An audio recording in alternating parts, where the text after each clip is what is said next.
Welcome to Let's Read Hoodoo, a Hoodoo book club. This is episode 3, and this will be the first episode of my reading of Stories of Rootworkers and Hoodoo in the Mid-South by Toni Cale.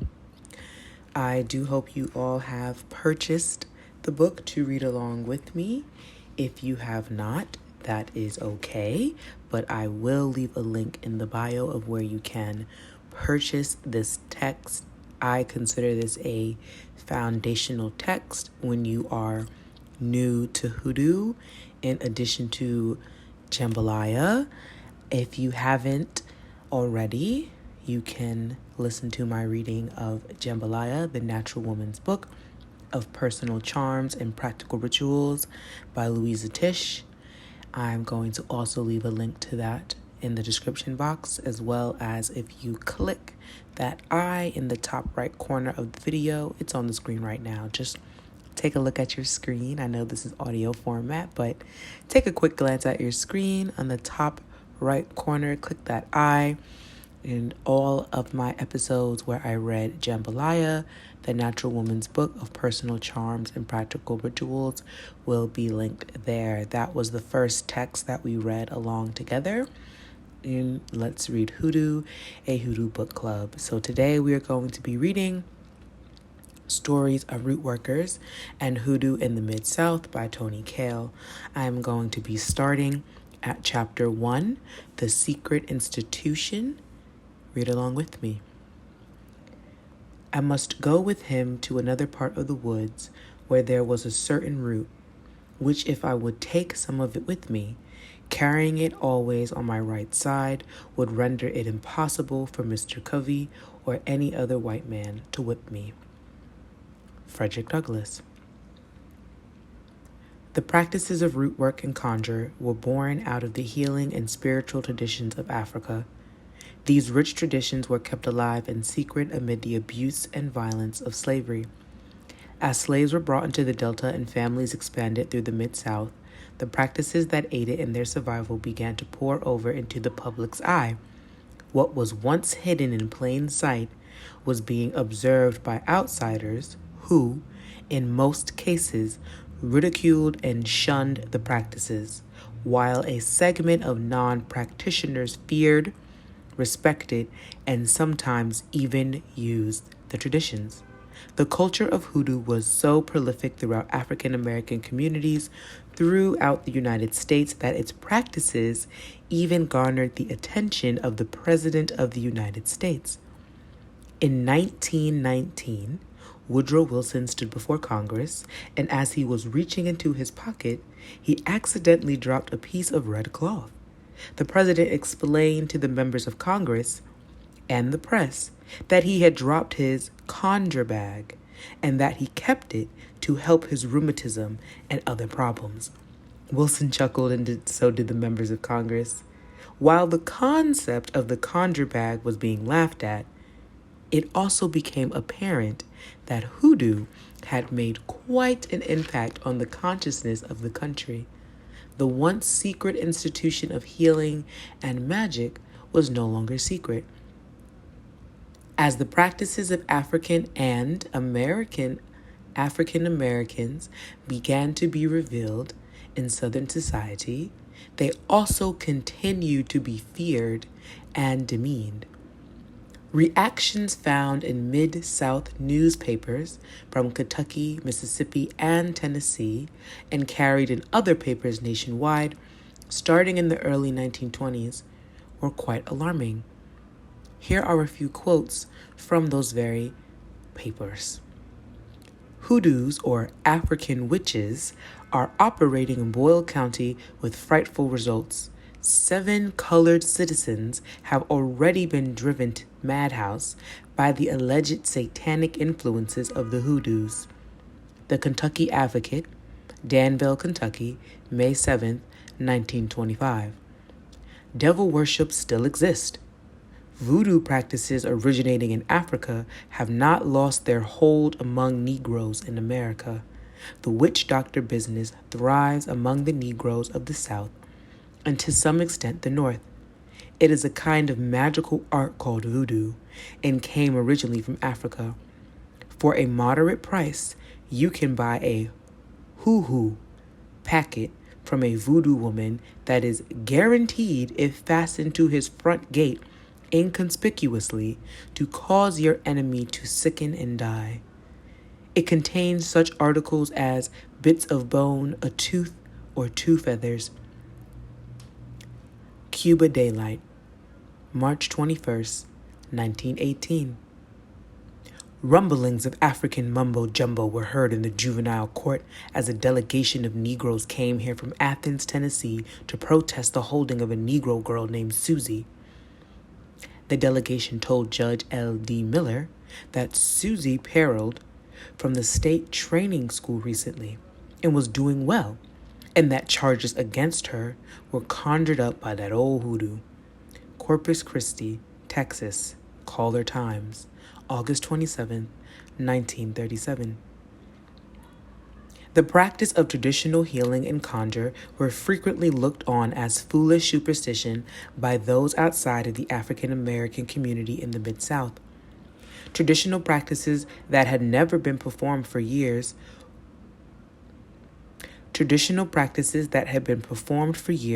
were often mocked in the public eye. Newspapers sharing reports of African American folks' practices would typically describe them in a condescending and racist manner.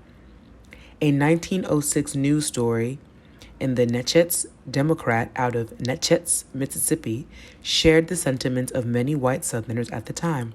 The article, 40 Years of Freedom, Negroes Retain the Foolish Idea as the Power of the Conjure Bag, said, Mr. Austin Smith, owner of the Saragossa plantation, this county, drove into the city wearing a most amused smile on his always beaming face, and when questioned as to the whencenceness and whereof for the smile, he said 40 years of freedom have not been enough to eradicate the idea from the Negro's mind that the conjure bag is the only thing that will keep the witches off or break a hoodoo. Saying this, he extracted from his pocket a conjure bag that one of the Negroes on his place had dropped. It was a red flannel concern, wrapped with 7 pieces of string, and contained a piece of silver, a bit of graveyard dust, a piece of lodestone, and some hair from a graveyard rabbit's leg. The string was wrapped around the bag so that it left a long loop over the wrist, and the owner of the bag would hold the bag in the hand while shaking hands with the person they wished to conjure. In case of driving witches away from the house, the Negroes wave a bag above the head and indulge in some kind of monologue that is beyond understanding. News of the pagan practices of African folk healing and culture became a popular topic among members of the wealthy upper class. Traditions were viewed as devilish and at the same time exotic to those outside of the culture. Newspapers in northern states ran articles about the Southern Negro, who participated in wild African rituals.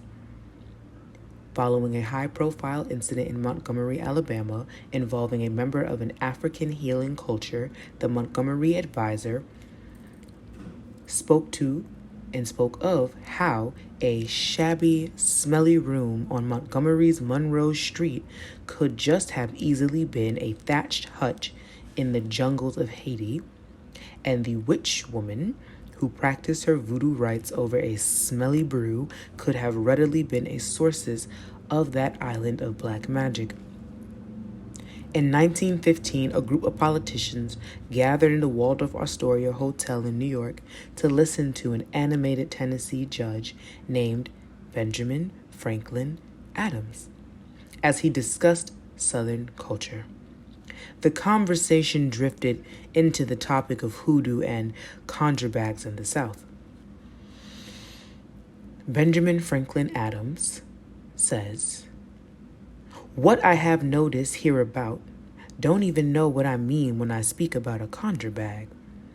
A conjure bag is like one of those things like pot liquor and crackling bread, which can only be made by an expert. It is considered extremely efficacious among the colored population of our section of the country.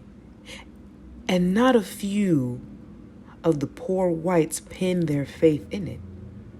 If you put it where your enemy has to step over it, it will deprive him of the use of himself, and you can bring upon him any kind of evil fortune. In the preparation of a conjure bag, as well as its use, the strictest secrecy must always be observed. Should the intended victim discover it, he can convert it to his own uses by simply putting it into running water. The owner of the bag will then go crazy. The judge went on to talk about the work of root worker in Brownsville, Tennessee, known as Aunt Phoebe Thompson. Aunt Phoebe was well known for making powerful mojo bags. The judge described to an interested audience the ingredients of a local mojo bag in West Tennessee. I should explain, gentlemen, that some of the ingredients that go toward the making of every real conjure bag, besides those requisites I have mentioned, a crow's foot, a snake bone, some yarn, and string which has been dyed with some copperas, some game rooster blood, and various other components of less importance, but still necessary. While hoodoo and African folk practices were frequently mocked as foolish by those outside of the black community, these practices were often perceived as posing a threat to communities. For example, in 1908, a courtroom in Little Rock, Arkansas, became frozen in silence as a young black man stood before a jury. Lewis Hirsch had been brought into the courthouse as a suspect in the murder of a local farmer. The farmer, Sam Haywood, had been called to his doorway by an unknown subject. When Haywood approached the threshold of his home, he was struck by a gunshot. As the accused suspect, Lewis Hirsch, stood quivering in front of the courtroom. The jury listened to his testimony, and as the court proceedings came to an end, a member of the jury stood to his feet. The juror demanded that a test be performed on the murder weapon to ascertain if the gunman was indeed guilty. The African-American jury member requested a folk test that had become popular in the local black community. The court would run a voodoo test to see if the man was guilty. The test involved firing the weapon. Any evidence of guilt would manifest in the form of blood on the barrel of the gun. The jury member claimed that a gun used to murder would sweat blood at the muzzle. The gun was fired, and a strange red color observed at the end of the gun's barrel. Upon seeing the appearance of the symbol of guilt, Hirsch pulled out a knife and plunged it into his own throat. Unfortunately, the red residue on the gun was later determined to be rust. The Hoodoo Boogeyman. Many communities in the Mid-South were quite frightened of African American healing and spiritual cultures. This culminated from a mixture of racism, bias, and fear, stemming from myths about race and culture, mythical stories, and misinterpretations of religion that came out of New Orleans seemed to set the stage for the paranoia and fear of root work and conjure in the Mid-South. New Orleans was often looked on as the Mecca of hoodoo, voodoo, and African pagan practices. Media reports seldom accurately described the African diaspora in Louisiana, instead focusing on sensationalization and sensationalized reports of animal and human sacrifice, zombies, and curses. The potential for African religion to bond its devotees was often feared by slave owners. In some cases, practitioners were punished for merely practicing traditions. 15 Negro men and women were arrested in New Orleans last week for participating in the African voodoo dance. When taken, they had images placed around the room as if the custom is in Africa. They were ordered 50 lashes each. The dance is most obscene and brutal, says a white slaver. This was not restricted to the Mid-South. A 1901 public report regarding lynchings in Illinois listed a number of crimes that had been punished by lynching, including murder, arson, and voodooism. National reports featured headlines such as "Secrets of Vicious Voodoo Doctors Who Victimize Gullible Girls," "The Voodoo Boogeyman." In the South, was slowly created by stories like this one from an 1870 publication. New Orleans is just now greatly excited over the sudden disappearance of a white infant child belonging to a Mr. Digby, who is believed to have been stolen by a Negro woman for the purpose of sacrifice on a voodoo altar. Constant and unremitting search has been made without success, notwithstanding heavy rewards have been offered for the recovery of the child. No one appears to feel authorized to say it was stolen for sacrificial purposes, yet the thousands believe such was the case of its abduction. Legendary voodoo queen Marie Laveau became the ultimate boogie woman as the Mid-South caught wind of stories about her from local and national media. Ominous headlines like this one out of Nashville, Tennessee in 1930 warned, "Black shadows of Congo gods hover over snug cottage in New Orleans. Large salt cross, gris, a voodoo curse appears on a front porch." Reports of spiritual workers from the Mid-South who performed spiritual readings and healings in New Orleans brought about suspicion of these specialists importing destructive activities back into the Mid-South. In 1889, Mississippi-born healer James Alexander was arrested in New Orleans for disturbing the peace. Alexander was believed to have a spiritual power, as he was born with a caul or veil over his face that signified his special abilities. He was arrested as part of a party of men and women who were engaged in dancing and loud behavior. The spiritual healer told police that he was in the process of providing treatments for several clients, as neighbors complained about the loud shouting coming from the building.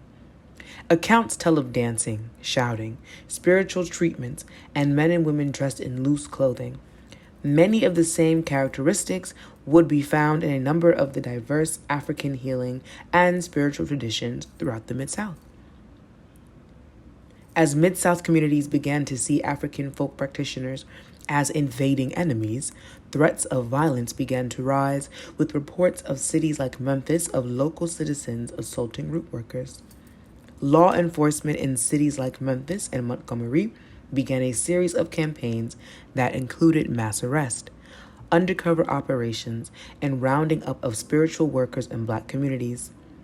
Lest it be thought that using terms like war are this author's personal description of these campaigns, it should be understood that this was the terminology used by the communities and agencies engaged in these campaigns. Memphis newspapers ran headlines like "Voodooism Called Plain Racket" by warring Tennessee police, while an Alabama newspaper announced "Detective wages war on Black magic here." It became very apparent that there was a definite agenda in the attack on African traditions. I want to stop here because I want us to reflect on these past 21 pages. Stories of root workers and hoodoo in the Mid-South. Chapter 1, The Secret Institution. So as you see, although hoodoo was not understood by those who could not and cannot practice it, it was feared, and it continues to be feared today. But even though it was misunderstood and feared, you had those who could not practice hoodoo want to participate in the benefits of hoodoo, the protection that it can provide. A U.S. president had a mojo bag. Isn't that something? So see, as much as they talk about what we do and what we believe, what we know is so bad, they want to participate because it does bring them benefit. So although they cannot practice hoodoo themselves, they can receive the benefits of a hoodoo practitioner, right? Because remember, and let no one talk you out of this, only those born of the blood, so only those of us who are descendants of African peoples can participate in hoodoo and actually practice hoodoo. Nobody else can. But those who are not born of the blood can benefit from the rituals and practices of a hoodoo practitioner. Understand that, okay? Because even a U.S. president understood that. And that should be telling y'all something, okay? Not that we need them to want to participate, but it should tell you something that even at this quote-unquote highest level of office in America, they wanted to participate. I also want to talk about here, right? You see how back in 1889, 1930, 1919, that hoodoo and voodoo get used interchangeably, even though they are not the same thing, right? But again, make it very clear that often when they are referring to voodoo, they are speaking about happenings in New Orleans, okay? So I really love this text. We're only a couple pages into this very first chapter, and it was important for me to stop right there because with this book club, I don't want us to just be reading, and having no discussion. So please leave your thoughts, questions, and comments down below about these first couple of pages in Stories of Rootworkers and Hoodoo in the Mid-South by Toni Cale. In the next episode, we're going to get to the second chapter, but I will stop at the start of the second chapter so we can have some discussion, okay? You guys are doing a great job. You guys are doing a great job of keeping up with the text and engaging in the language of the text. Now, there were a couple of words here that I'm not sure everyone is familiar with. So when you hear terms like conjure bag or mojo bag or gris-gris, now these are things that can somewhat be used interchangeably, but basically they are articles of protection, right?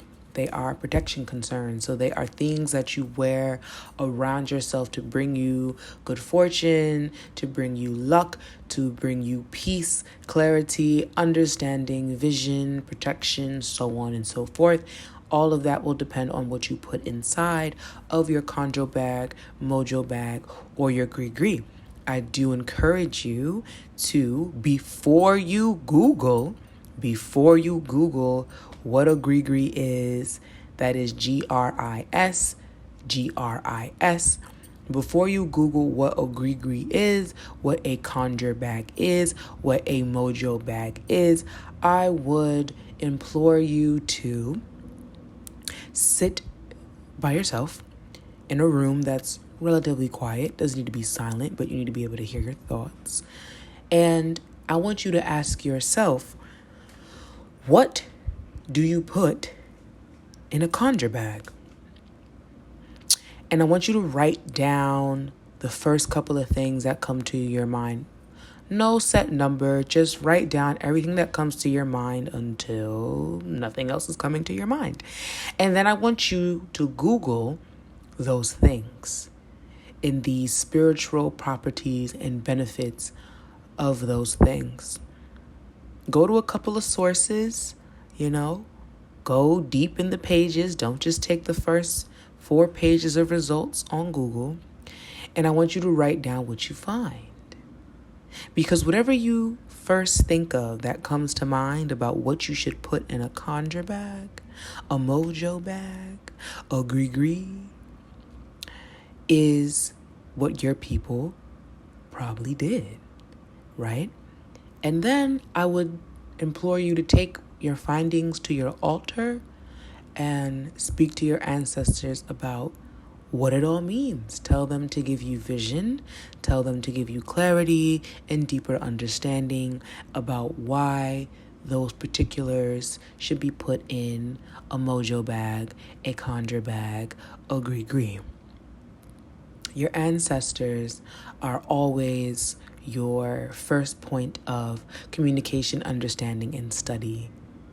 And as much as, this is a book club, so of course these texts are important, and the study of these texts are important, and the sharing and the vocalization for those of us who can vocalize is important.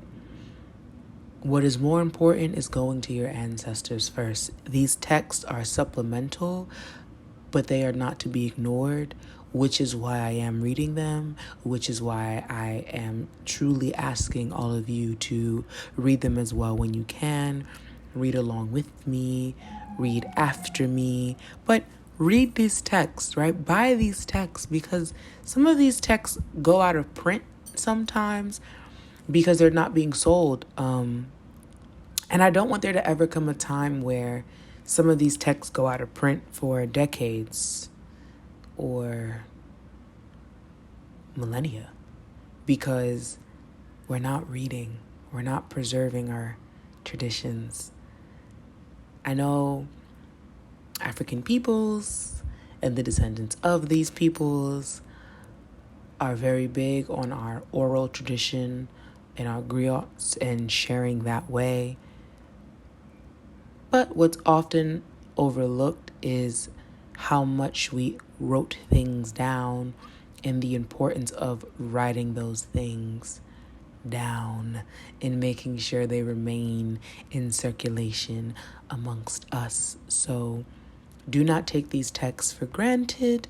Do not take your ability to read and understand and research these texts for granted either. I will be back very soon with episode 2, where we will get to the second chapter of stories of Rootworkers and Hoodoo in the Mid-South. Okay? So remember, we're in chapter 1, The Secret Institution. I'm on page 17. If you're wondering about what copy I have the History Press copy.